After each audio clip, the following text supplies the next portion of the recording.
भारत को आज़ाद हुए 75 साल हो गए हैं और ये आज़ादी 200 साल की गुलामी के बाद मिली थी। ब्रिटेन ने इन 200 सालों में भारत को खूब लूटा और भारत की अरबों की संपत्ति लेकर चले गए। लेकिन कभी आपने यह अंदाजा लगाया है कि इन 200 सालों में भारत की कितनी संपत्ति को लूट लिया गया? आज़ादी से पहले भारत एक ब्रिटिश उपनिवेश था और उस अवधि के दौरान हमारे लोगों ने बहुत कुछ सहा है और अपने प्राणों की आहुति दी है। तो ये जानने से पहले कि अंग्रेजों ने भारत में कितनी लूट मचाई थी, इससे पहले ये जानते हैं कि अंग्रेज भारत में घुसे कैसे थे। वह 16वीं सदी का आखिरी साल था। दुनिया के कुल उत्पादन का 1/4 माल भारत में तैयार होता था। इसी वजह से इस मुल्क को सोने की चिड़िया कहा जाता था। तब दिल्ली की तख्त पर मुगल बादशाह जलालुद्दीन मोहम्मद अकबर की हुकूमत थी। वह दुनिया के सबसे दौलतमंद बादशाहों में से एक थे। दूसरी तरफ उसी दौर में ब्रिटेन गृह युद्ध से उभर रहा था। उसकी अर्थव्यवस्था खेती-बाड़ी पर निर्भर थी और दुनिया के कुल उत्पादन का महज 3% माल वहां तैयार होता था। ब्रिटेन में उस वक्त महारानी एलिजाबेथ प्रथम की हुकूमत थी। यूरोप की प्रमुख शक्तियां पुर्तगाल और स्पेन व्यापार में ब्रिटेन को पीछे छोड़ चुकी थी। व्यापारियों के रूप में ब्रिटेन के समुद्री लुटेरे पुर्तगाल और स्पेन के व्यापारिक जहाजों को लूटकर ही संतुष्ट हो जाते थे। उसी दौरान ट्रैवलर व्यापारी राल्फ फिंच को हिंद महासागर, फारस की खाड़ी और दक्षिण पूर्व एशिया की व्यापारिक यात्राएं करते हुए भारत की समृद्धि के बारे में पता चला। राल्फ फिंच की ये यात्रा इतनी लंबी थी कि ब्रिटेन लौटने से पहले ही उन्हें मृत मानकर उनकी वसीयत को लागू कर दिया गया था। भारत के बारे में राल्फ फिंच की जानकारी के आधार पर एक अन्य ट्रैवलर सर जेम्स लैंकेस्टर सहित ब्रिटेन के 200 से अधिक प्रभावशाली और व्यावसायिक पेशेवर को इस दिशा में आगे बढ़ने का विचार आया। उन्होंने 31 दिसंबर 1600 को एक नई कंपनी की नींव डाली और महारानी से पूर्वी एशिया में व्यापार पर एकाधिकार प्राप्त किया। इस कंपनी के कई नाम हैं, लेकिन इसे ईस्ट इंडिया कंपनी के नाम से जाना जाता है। शुरुआती सालों में दूसरे क्षेत्रों में यात्रा करने के बाद अगस्त 1608 में कैप्टन विलियम हॉकिंस ने भारत के सूरत बंदरगाह पर अपने जहाज हेक्टर का लंगर डालकर ईस्ट इंडिया कंपनी के आने का ऐलान किया। हिंद महासागर में ब्रिटेन के व्यापारिक प्रतिद्वंदी डच और पुर्तगाली पहले से ही मौजूद थे। तब किसी ने अनुमान भी नहीं लगाया होगा कि ये कंपनी अपने देश से 20 गुना बड़े दुनिया के सबसे धनी देशों में से एक और उसकी लगभग 1/4 आबादी पर सीधे तौर पर शासन करने वाली थी। तब तक बादशाह अकबर की मृत्यु हो चुकी थी। उस दौर में संपत्ति के मामले में केवल चीन का मिंग राजवंशी बादशाह अकबर की बराबरी कर सकता था। अब बादशाह अकबर की मौत के बाद उनके शहजादे तख्त पर आसीन हो चुके थे। विश्व विख्यात इतिहासकार विलियम डेल रिम्पल के अनुसार हॉकिंस को जल्द ही एहसास हो गया कि 40 लाख मुगलों की सेना के साथ वैसा युद्ध नहीं किया जा सकता जैसा कि उस समय यूरोप में हो रहा था। इसलिए यहाँ उसे मुगल बादशाह की इजाजत के साथ साथ सहयोग की भी जरूरत थी। हॉकिंस 1 वर्ष के भीतर मुगल राजधानी आगरा पहुंचा। कम पढ़े लिखे हॉकिंस को जहांगीर से व्यापार की अनुमति प्राप्त करने में सफलता नहीं मिली। उसके बाद संसद के सदस्य और राजदूत सर थॉमस रो को शाही दूत के रूप में भेजा गया। सर थॉमस रो 1615 में मुगल राजधानी आगरा पहुंचे। उन्होंने राजा को बहुमूल्य उपहार भेंट किया, जिसमें शिकारी कुत्ते और उनकी पसंदीदा शराब भी शामिल थी। ब्रिटेन के साथ संबंध बनाना जहांगीर की प्राथमिकता में नहीं था।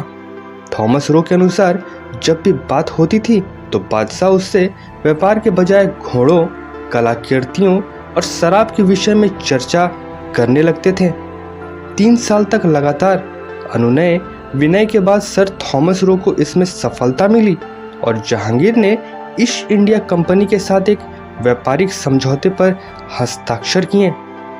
समझौते के तहत कंपनी और ब्रिटेन के सभी व्यापारियों को उपमहाद्वीप के प्रत्येक बंदरगाह और खरीदने तथा बेचने के लिए जगहों के इस्तेमाल की इजाज़त दी गई। बदले में यूरोपीय उत्पादों को भारत में देने का वादा किया गया था, लेकिन तब वहाँ बनता ही क्या था। यह तय किया गया था कि कंपनी के जहाज राजमहल के लिए जो भी प्राचीन वस्तुएं और उपहार लाएंगे उन्हें सहस्त्र स्वीकार किया जाएगा। कंपनी के व्यापारी मुगलों को रजामंदी से भारत से सूत, नील, पोटेशियम, नाइट्रेट और चाय खरीदते, विदेश में उन्हें महंगे दामों में बेचते और खूब मुनाफा कमाते। कंपनी की पूंजी का आधार व्यापारिक पूंजी था। कंपनी जो भी वस्तु खरीदती उसका मूल्य चांदी देकर अदा करती, जो उसने 1621 से 1840 तक स्पेन और संयुक्त राज्य अमेरिका में दासों को बेचकर जमा किया था। अब आइए बात करते हैं कंपनी का मुगलों से युद्ध भूमि में पहली बार आमना सामना कब हुआ। साल 1670 में ब्रिटिश सम्राट चार्ल्स द्वितीय ने ईस्ट इंडिया कंपनी को विदेश में युद्ध लड़ने और उपनिवेश स्थापित करने की अनुमति दे दी।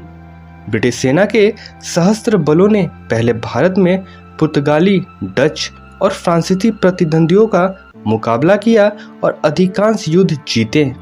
धीरे धीरे उसने बंगाल के तटीय क्षेत्रों को अपने नियंत्रण में ले लिया, लेकिन 17वीं शताब्दी में मुगलों से केवल एक बार उनका आमना सामना हुआ था।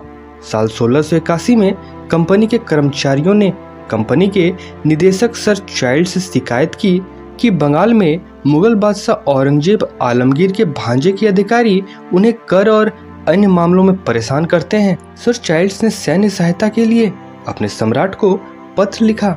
इसके बाद 1686 में 19 युद्धपोतों, 200 तोपों और 600 सैनिकों वाला एक नौसैनिक बेड़ा लंदन से बंगाल की ओर रवाना हुआ।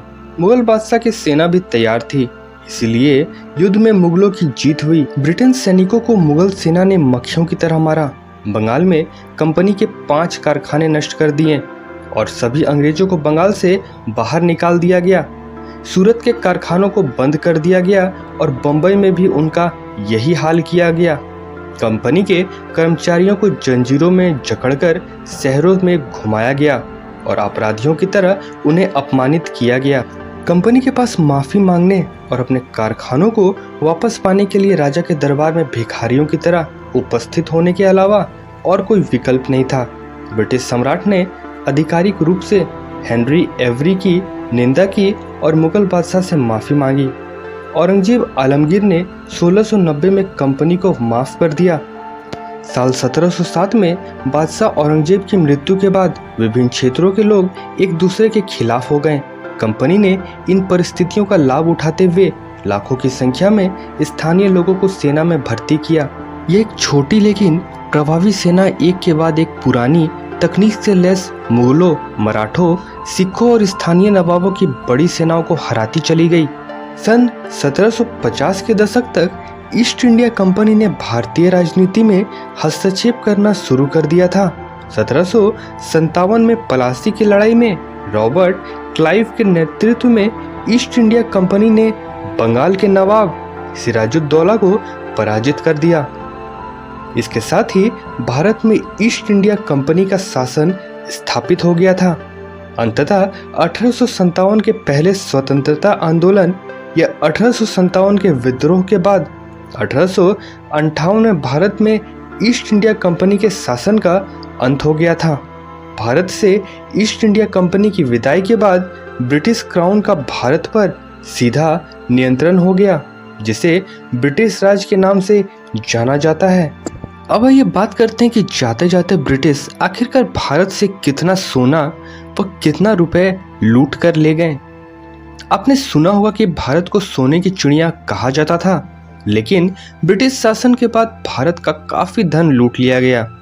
वैसे तो इसका अंदाजा लगाना ही काफी मुश्किल है, लेकिन प्रसिद्ध अर्थशास्त्री उत्साह पटनायक ने वो संभावित रकम बताई जितनी भारत से लूटी गई है। 200 साल तक देश में अत्याचार करने वाले अंग्रेज वापस लौट तो गए, लेकिन इतने समय में उन्होंने हमारा काफी धन लूट लिया। जानी मानी अर्थशास्त्री उत्साह पटनायक ने अपने निबंध में लिखा कि अंग्रेजों ने भारत का करीब $45 ट्रिलियन लूटा। उन्होंने बताया कि अंग्रेजों ने साल 1765 से 1938 तक कुल 9.2 ट्रिलियन पाउंड का खजाना लूटा था, जो कि 45 ट्रिलियन डॉलर के बराबर है। उत्सव ने अपने निबंध में बताया कि अंग्रेजों ने भारत को लूटकर बर्बाद कर दिया और अपनी शानो शौकत के लिए कभी भी भारत का नाम तक नहीं लिया। तो आपको क्या लगता है दोस्तों, अगर अंग्रेज भारत में न आए होते तो आज का भारत कैसा होता? हमें कमेंट बॉक्स में जरूर बताएं। वीडियो में अगर कुछ भी अच्छा लगा हो तो प्लीज़ वीडियो को एक लाइक कर दें। चैनल पे अगर नए हैं तो प्लीज़ चैनल को सब्सक्राइब कर लें और मैं मिलता हूँ आपको अपने अगले वीडियो में। तब तक आप अपना और अपनों का ख्याल रखें।